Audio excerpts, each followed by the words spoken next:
नमस्कार, आप देख रहे हैं नेक्स्ट 9 न्यूज पॉलिटिकल बाइट और आपके साथ मैं हूं क्रांति सिंह। एक बार फिर से मनीष सिसोदिया का बयान इन दिनों चर्चा का विषय बना हुआ है। उनका बयान संसद के अंदर खड़े होकर के दिया गया था। अपने बयान के जरिए उन्होंने दिल्ली को लेकर के जो है बड़ी बड़ी बातें कही, साथ ही विपक्ष के ऊपर जो है दहाड़ते हुए भी नजर आए। हम बात कर रहे हैं मनीष सिसोदिया की, जो इन दिनों जेल में है। अभी तक जेल से उनको रिहाई नहीं मिली है, लेकिन हाँ, उनका पुराना बयान इन दिनों खूब तेजी से वायरल होता हुआ नजर आ रहा है। अपने बयान के जरिए वो एक बार फिर से जनता के दिलों तक पहुंचने की कोशिश कर रहे हैं। आम आदमी पार्टी की तरफ से जारी किए गए इस बयान के बाद जो है अब सियासी घमासान और भी ज्यादा तेज हो चुका है। बहरहाल अभी इस पूरे मामले में सिसोदिया को रिहाई मिलेगी या नहीं मिलेगी तो आने वाला समय ही बताएगा, लेकिन मनीष सिसोदिया का ये बयान सुनना आपके लिए बेहद जरूरी है। तो जरा देखिए इस खास रिपोर्ट को। 5वीं क्लास के बच्चे को 5 साल खा जाते हैं एक बच्चे का, और 5वीं क्लास में जब बच्चा पढ़ने पढ़ते पहुंचता है प्रमोट होके, तो उसको दूसरी क्लास की टेक्स्ट बुक नहीं आती।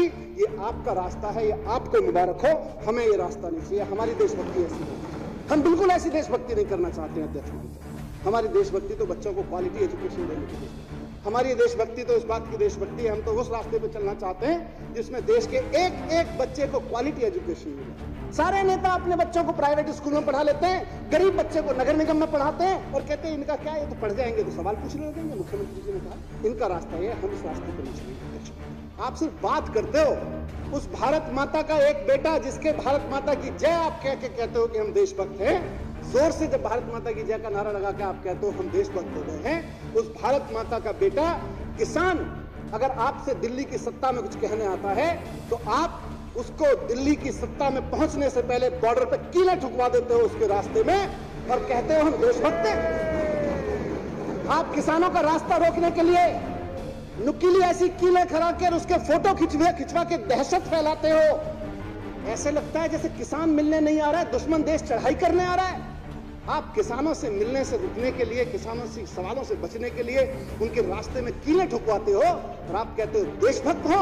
आपको ऐसा रास्ता मुबारक हो, हमको नहीं चाहिए ऐसा। आपने कहा, आप अपने शब्दों को करेक्ट कर लीजिएगा, हम आपके रास्ते पे नहीं आए। हमको नहीं चाहिए कि किसान को देशद्रोही कहा जाए।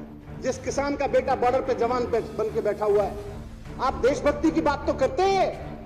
ये कहते तो हैं कि मोदी जी फौजी की ड्रेस पहन के पहुंच गए थे तो चीन पीछे हट गया, मोदी जी ने ये कर दिया था, मोदी जी ने वो कर दिया था।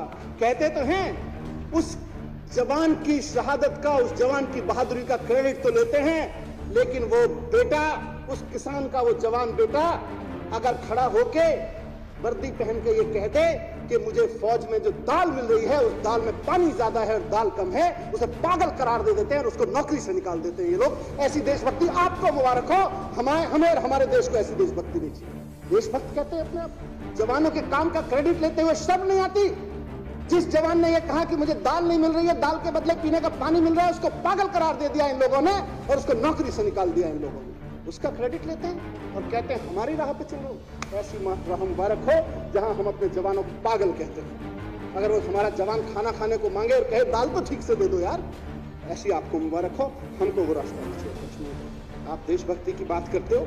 इन मिलावटी देशभक्तों को जहां भी सरकार चलाने का मौका मिला है, जिस राज्य में भी सरकार चलाने का मौका मिला है, इन्होंने बिजली कंपनियों से पैसा खा खा के वहां के आम आदमी के बिल इतने महंगे कर दिए हैं कि वो खून के आंसू रोने पे मजबूर है। इसको ये अपना रास्ता कहते हैं, इसको इनकी देशभक्ति। आज हम जिस बात की बात कर रहे हैं, हमारा रास्ता ये है कि दिल्ली के हर आदमी को, वो चाहे कितना भी गरीब हो, उसके घर में कम से कम एक चिराग तो रोशन हो सके, एक बल्ब तो जल सके। ये हमारी देशभक्ति है। एक आदमी अपने घर में बल्ब जलाने के लिए 2-2 हजार 4-4 हजार रुपए का मासिक बिल चुका है। ये आपका रास्ता है, आपको मुबारक हो। हमको नहीं चाहिए, हम नहीं चलेंगे इस रास्ते।